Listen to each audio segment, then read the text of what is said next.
आज मैं आपको जो सब्जियों में दवाइयाँ यूज की जा रही हैं पेस्टिसाइड के तौर पे, हर्बिसाइड के तौर पे। हर्बिसाइड वो होती है जो खरपतवार को ख़त्म करती है, पेस्टिसाइड वो होती है जो कीड़े वगैरह के लिए इस्तेमाल करते हैं। उनके बारे में जो विभिन्न प्रकार की बातें हैं उसके बारे में एक तो आपको एक भ्रांति दूर करना चाहता हूँ कि भाई जैसे ऑक्सीटोन इंजेक्शन का कुछ लोग कहते हैं कि भाई उसके लगाने से सब्जियां एकदम से बढ़ जाती हैं। ये बिल्कुल सही बात है, लेकिन कुछ लोग साथ साथ ये कहते हैं कि भाई ऑक्सीटोन का इंजेक्शन अगर आप बेल में इंजेक्ट करना चाहोगे या फ्रूट में इंजेक्ट करना चाहोगे तो उसकी दवाई उसके अंदर इंसर्शन नहीं होती। लेकिन मैं ये कहना चाहता हूँ कि जो भी कोई किसान सब्जी करता है वो उसको इंजेक्शन के द्वारा उसके अंदर नहीं डालता है। सब वो किसान उस ऑक्सीटोन वाले इंजेक्शन को, बॉयल को ऊपर से तोड़ के सब्जियों, बेल वाली सब्जियों की जड़ में डाल देता है। और एक हार्मोन है जो ग्रोथ रेगुलेट करता है। इसको हम गाय, भैंस, दुधारू पशुओं के लैक्टेशन के लिए यूज करते हैं। और ये हार्मोन अपनी ग्रोथ रेगुलेशन की क्वालिटी की वजह से एकदम से जैसे जड़ से वो एब्जॉर्ब करके प्लांट के सिस्टम में जाता है, बेल के सिस्टम में जाता है, तो उसकी ग्रोथ को एकदम इनलार्ज कर देता है। और यही हार्मोन जब हम कंज्यूम करते हैं सब्जियों के थ्रू, जब हमारी बॉडी के अंदर जाता है तो हमारे अंदर मेजर जो इफेक्ट डालता है वो डालता है इम्पोटेंसी एंड इनफर्टिलिटी।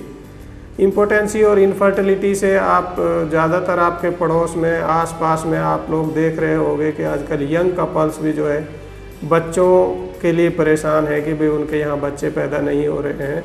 तो ये सारी चीज़ें जो है हमारी डे टू डे लाइफ को किस तरह से प्रभावित करती हैं, ये इस चीज़ से साफ तौर पे पता चलता है कि भाई हमने कभी ये नहीं सोचा कि हम जो सब्जियां खा रहे हैं, जो हम भोजन खा रहे हैं, उसमें किस तरह से ऑक्सीटोन का जो हार्मोन है वो हमारी बॉडी के अंदर आ गया और उसने हमारे हार्मोन्स को डिस्टर्ब करके हमारी फर्टिलिटी को और इसको इम्पोर्टेंसी को क्रिएट कर दिया। इसके साथ साथ मैं आपको ये भी बताना चाहता हूँ कि और भी बहुत सी दवाइयाँ हैं, केमिकल्स हैं जो हमारे लाइफ के ऊपर बहुत ज़बरदस्त इफ़ेक्ट डालते हैं। फॉर एग्ज़ाम्पल आप देखो कि हम सभी लोग क्लोरोपाइरीफॉस को यूज करते हैं, जो एक दीमक की एंटी टर्माइट दवाई है। दीमक के लिए हम इसको इस्तेमाल करते हैं और ये आजकल बहुत ज़रूरी हो गई है। सभी फलों में, सब्जियों में, गेहूँ में, धान में, हर खेती में इसका इस्तेमाल होता है।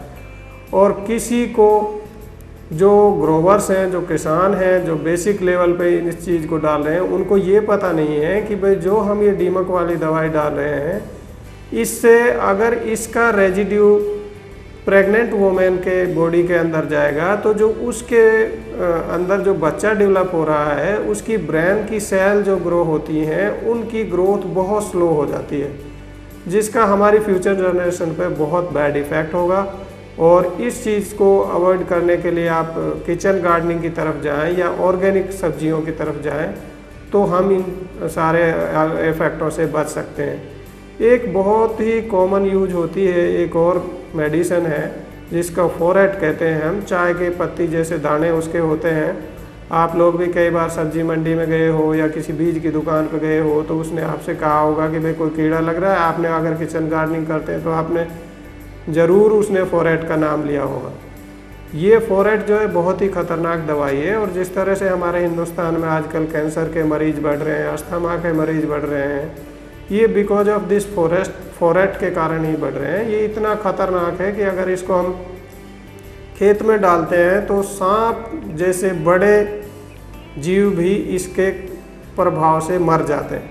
तो आप सोचिए कि जिससे सांप भी नहीं बच पा रहा और इसको हम बहुत छोटे मामूली कीड़ों के लिए डालते हैं जो इंसेक्ट फसलों में लगते हैं और उससे सांप और चूहे ये सारी चीज़ें मर जाती हैं।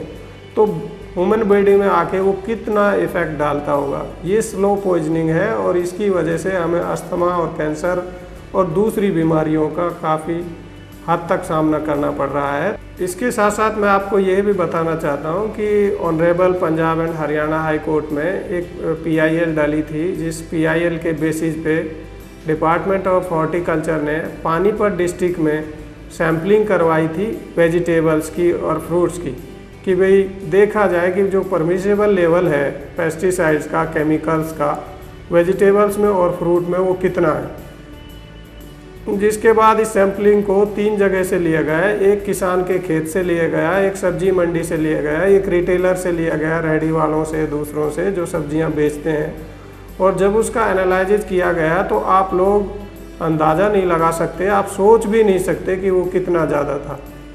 वो 200 गुना ज़्यादा था जितना परमिसेबल एक वेजिटेबल में, एक सब्जी के अंदर केमिकल की मात्रा होनी चाहिए, उससे 200 गुना ज़्यादा थी। तो आप सोचिए कि हम सब्जी खा रहे हैं या जहर खा रहे हैं। ये आप खुद फैसला करें और अपनी सेहत को बचाने के लिए किचन गार्डनिंग की तरफ अग्रसर हों।